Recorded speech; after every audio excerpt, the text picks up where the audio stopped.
حضرت مخدوم اشرف جہانگیر شبنانی رحمۃ اللہ تعالیٰ علیہ فرماتے ہیں لطائف شریفی میں، یاد رکھو کہ شریعت پرکھنے کی کسوٹی ہے، شریعت پرکھنے کی کسوٹی ہے، شریعت پر ولی کو پرکھا جاتا ہے، ولی سے شریعت نہیں پرکھی جاتی۔ کتنا پیارا جملہ، اس کی اہمیت کو آپ سمجھیں۔ اور آج زمانہ کیا آ گیا، ہمارے پیر صاحب ایسا کرتے۔ ابے تیرے پیر کی حیثیت کیا ہے، یہ بتا کہ شریعت کیا کہتی ہے۔ اگر تیرا پیر شریعت پر عمل کرتا ہے تو پیر ہے، شریعت پر عمل نہیں کرتا تو وہ پیر نہیں ہے۔ کہ شریعت جو ہے وہ کسوٹی ہے، جو شریعت پر عامل ہے وہ ولی ہے، اور جو شریعت پر عامل ہے وہ ولی ہو ہی نہیں سکتا۔ بلکہ یہاں تک کہ حضرت جنید بغدادی رحمۃ اللہ تعالیٰ نے جو غوث پاک کے دادا پیروں میں فرید الدین عطار ان کا یہ قول نقل کرتے ہیں تذکرۃ الاولیاء صفحہ 212 پہ، کہ فرماتے ولی وہ ہے جو اللہ رسول اور اللہ رسول کی اطاعت کرے، اور اس طرح وہ اللہ رسول کی اطاعت کرے کہ اس کے ایک ہاتھ میں قرآن ہو اور دوسرے ہاتھ میں حدیث رسول۔ اگر اس کے ہاتھ قرآن اور حدیث رسول سے خالی ہے تو پھر فرماتے ہیں کہ وہ ولی نہیں ہے بلکہ وہ زندیق ہے۔ زندیق کہتے ہیں وہ مجوسیوں کو جو آگ کے پجاری ہوتے ہیں یا دین کے منکر کو زندیق کہا جاتا ہے۔ مگر یہ زمانہ بڑا عجیب ہو گیا ہے صاحب، شریعت پہ ولی نہیں پرکھے جا رہے ہیں۔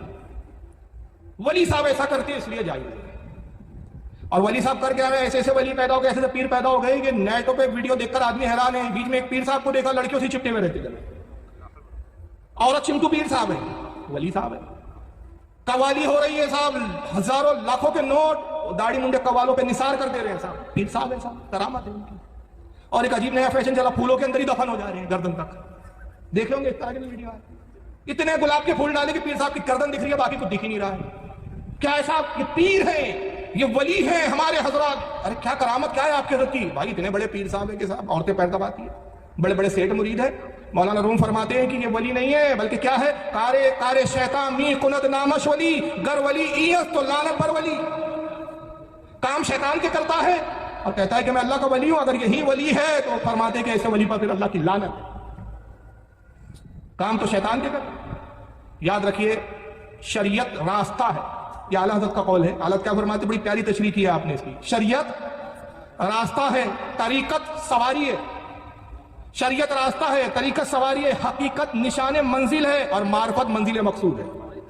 تو جب تک شریعت کے راستے پر نہیں چلیں گا نشان منزل تک پہنچیں گا ہی نہیں، معرفت کی منزل تک نہیں پہنچیں گا۔ آگے آ جائیے بھائی تھوڑا سا، پیچھے کچھ لوگ کھڑے ہوئے ہیں۔ تو سرکار غوث اعظم چونکہ ولیوں کے سردار تھے، اس لیے شریعت پر بھی سب سے بڑھ کر آپ کاربن تھے اور شریعت پر فائز تھے۔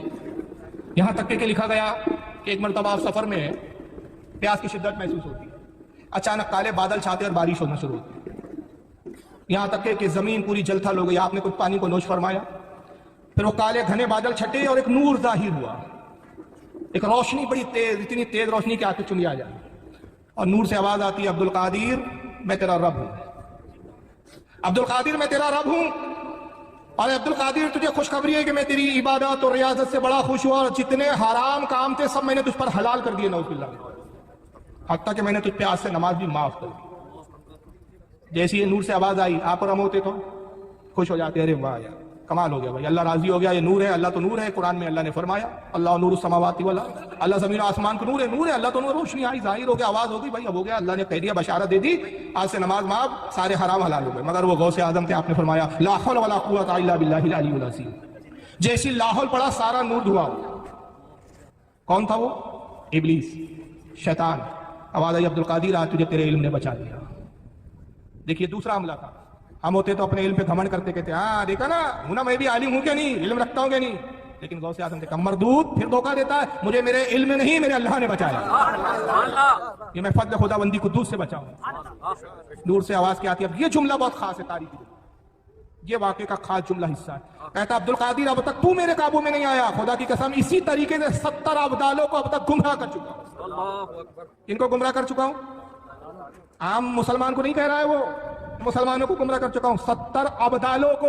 تو اندازہ لگائیے کہ کتنا بڑا ازلی دشمن ہے وہ انسانوں کا، کہ جب 70 ابدالوں کو گمراہ کر دے تو آج کے پیر صاحب کی کھیت کی مولی ہے۔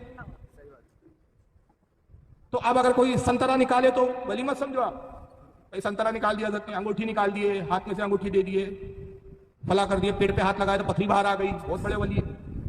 یہ معیار نہیں ہے، بلکہ معیار کیا ہے، شریعت پر پابند ہے یا نہیں۔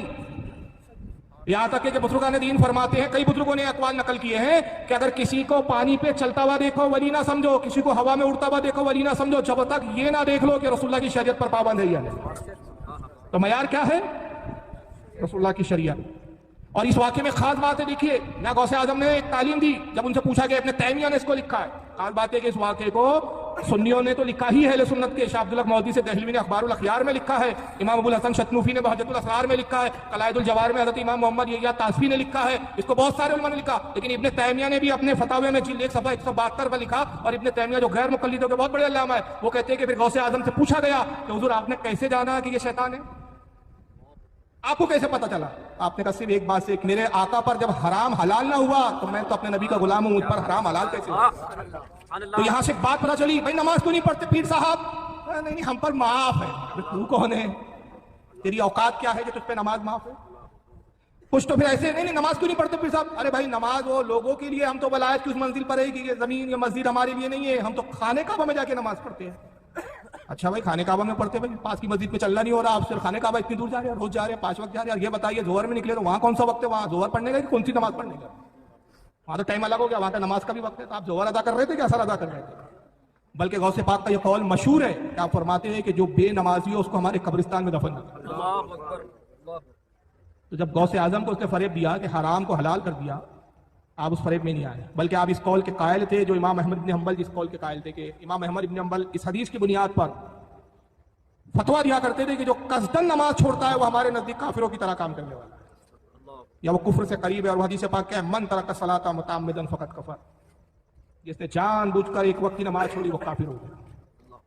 اور آپ کی کرامت کا یہ عالم تھا کہ اس زمانے میں مائک اور لاؤڈ اسپیکر نہیں تھے. جب آپ خطاب کرتے تو پہلا فرد جتنی تیزی کے ساتھ، جس صفائی کے ساتھ آپ کی آواز کو سنتا تھا، آخری فرد تک بھی آپ کی آواز ویسی منتقل ہوتی. اور اس واعظ و نصیحت کا کیا ہوا عالم؟ اور حضرت امام ابو الحسن شتنوفی رحمۃ اللہ علیہ نقل کرتے ہیں، اور حضرت امام محمد بن یحییٰ قلائد الجواہر میں اس کو نقل کر دے. غوث اعظم کے اس قول کو انہوں نے دونوں بزرگوں نے نقل کیا کہ سرکار غوث اعظم فرماتے ہیں کہ میرے واعظ میں حتیٰ کہ یہودی اور عیسائی بھی آتے اور میرا واعظ سنتے، پھر اسلام پر اعتراض کرتے، میں جواب دیتا. نتیجہ یہ ہوتا کہ میرے واعظ سے اور میرے جوابات سے ان کے دل کھل جاتے اور اللہ کے فضل و کرم سے پھر وہ اسلام قبول کرتے. اور نتیجہ یہ ہوا کہ میرے اس واعظ کی برکتوں کا اثر یہ ظاہر ہوا کہ 5000 یہودوں اور نصارہ نے صرف میرے واعظ کی بنیاد پر میرے ہاتھ پر اسلام کو قبول کیا. اور آپ فرماتے ہیں کہ 2 لاکھ سے زائد وہ افراد ہیں جنہوں نے گناہوں سے میرے ہاتھ پر توبہ کی. 2 لاکھ سے زائد افراد. تو یہ غوث اعظم رضی اللہ تعالیٰ عنہ کا خطاب کا عالم تھا، یہ تقریر کا عالم تھا. اور تقریر کیسے ہوتی تھی؟ حضرت امام ابو الحسن فرماتے ہیں کہ جب آپ خوف الہی پر بیان کرتے، واعظ ختم ہوتا تو کئی جنازے اٹھتے. خوف الہی میں لوگوں کی روحیں نکل جایا کرتی تھی، سنجیدگی کے ساتھ خطاب ہوتا تھا، واعظ و نصیحت ہوتی تھی، اس میں رسول اللہ کی حدیثیں ہوتی، شریعت کے احکام ہوتے، لوگوں کو امر بالمعروف کی تلقین ہوتی، برائیوں سے روکنا اور بھلائیوں کی طرف بلانا آپ کا یہ واعظ کا بیان ہوتا. اور صرف آپ خطیب ہی نہیں تھے بلکہ اپنے وقت کے مفتی عالم بھی ہوتے. آپ علماء کے مرجع تھے، بڑے بڑے علماء اور بڑے بڑے مشائخ اور بڑے بڑے مفتیان کرام جہاں ان کے علم دم توڑ دیتے تھے، اپنے علم کے وہ مسائل کو حل کرنے کے لیے غوث اعظم کی بارگاہ میں حاضر ہوتے. جب مفتیان کرام فتویٰ دینے سے عاجز آتے تو سرکار غوث پاک کی طرف رجوع کیا کرتے تھے. چنانچہ حضرت امام ابو الحسن شتنوفی رحمۃ اللہ علیہ کو واقعہ نقل کرتے ہیں کہ غوث اعظم کا ظاہری دور تھا کہ ایک شخص نے قسم کھائی کہ یہ منت میری پوری ہو گئی. ایک منت مانگی اس نے اللہ کی بارگاہ میں کہ پروردگار اگر یہ کام ہو گیا تو میں تیری ایسی عبادت کروں گا کہ پورے روئے زمین پر میرے علاوہ وہ عبادت کرنے والا کوئی نہیں، میں تنہا وہ عبادت کروں گا. قسم کھا لی، منت پوری ہو گئی، لیکن اب خیال آیا کہ ایسی کون سی عبادت کروں کہ میں تنہا وہ عبادت کرنے والا رہوں، پوری دنیا میں وہ عبادت اس وقت کوئی کرنے والا ہی نہ ہو. بڑا پریشان ہوا، وہ بہت سوچا، کچھ سمجھ میں نہیں آیا. علماء کی طرف، مفتیان کرام کی طرف اس نے رجوع کیا اور استفتاء کیا، فتویٰ پوچھا. سارے مفتیان کرام عاجز آگے کہا کہ تیری قسم ہی فضول ہے، تو نے بےہودہ قسم کھائی ہے، غلط قسم کھائی ہے، بہتر یہ ہے کہ اپنی قسم کو توڑ اور اس کا کفارہ دے دے. اس نے کہا نہیں کفارہ تو نہیں دوں گا، کچھ تو حل لوں گا، آپ غور کرو. آخر میں تمام مفتیان کرام نے فیصلہ کیا کہ سرکار غوث اعظم کی طرف رجوع کیا جائے. اور وجہ یہ ہے کہ اتنا مشکل مرحلہ ہے کہ اس کا جواب دینے سے ہم عاجز ہیں کہ ایسی کون سی عبادت ہے جس پہ دعویٰ کیا جائے کہ یہ جس وقت یہ عبادت میں مشغول ہو دنیا میں روئے زمین پر اس کے علاوہ وہ عبادت میں کوئی مشغول نہ ہو. بھائی یہ روزہ رکھے تو کیا گارنٹی کہ دنیا کے کسی نہ کسی کونے پہ اس دن کوئی روزے سے نہ ہو. یہ درود پڑھے تو کیا گارنٹی کہ کوئی اور درود پڑھنے والا نہیں. یہ نماز پڑھے تو کیا گارنٹی کہ اس وقت کوئی نماز نہیں پڑھ رہا. تو ایسی کوئی عبادت ہی نہیں ہے جس پر یہ دعویٰ کیا جائے کہ یہ عبادت میں مشغول ہے تو اس عبادت میں اس وقت کوئی دوسرا مشغول نہیں ہے. جب یہ مسئلہ سرکار غوث اعظم کی بارگاہ میں آیا تو آپ نے فی البدیہہ قلم اٹھا کے جواب تحریر فرمایا، سوچا نہیں، غور فکر نہیں کیا. یہ آپ کے فتویٰ کی دینے کی صورت کا عالم تھا. آپ نے فرمایا اس میں کیا پیچیدگی ہے، خانہ کعبہ کو خالی کروا دیا جائے اور اس سے کہے کہ وہ تنہا طواف کرے. اس لیے کہ روئے زمین پر کعبہ ایک ہی ہے اور کعبے کا طواف بھی عبادت اور نیکی ہے. جس وقت یہ طواف کریں گا تو تنہا ہوں گا, کوئی اس کے طواف میں شریک ہوں گا. اس کی قسم پورا کرنے کے لیے بادشاہ کو کہا جائے کہ خانہ کعبہ کو کچھ لمحوں کے لیے خالی کروا دیا جائے, لوگوں کو ہٹا دیا جائے اور یہ تنہا طواف کر لے, اس کی قسم پوری ہو جائے گی. تو اندازہ لگائیے کہ سرکار غوث اعظم رضی اللہ تعالیٰ عنہ اپنے وقت کے کتنے بڑے مفتی تھے. وہ مسائل کے جہاں پر مفتیان کرام اپنے گھٹنے ٹیک دیا کرتے تھے, سرکار غوث اعظم منٹوں میں, گھڑی بھر میں ان مسائلوں کو حل فرما دیا کرتے تھے. اور شریعت پر آپ کا عمل اور تقوی, باوجود اس کے کہ آپ غوث وقت تھے, غوث وقت کیا غوث زمانہ ہے, بلکہ امام مہدی تک آپ کا یہ پورا زمانہ آپ کی غوثیت کا زمانہ ہے. پورا یہ زمانہ آپ کی غوثیت عظمیٰ کا ہے. سارے ولی آپ کے ماتحت ہے, بلکہ اعلیٰ حضرت فرماتے ہیں کہ کوئی ولی ہی اس وقت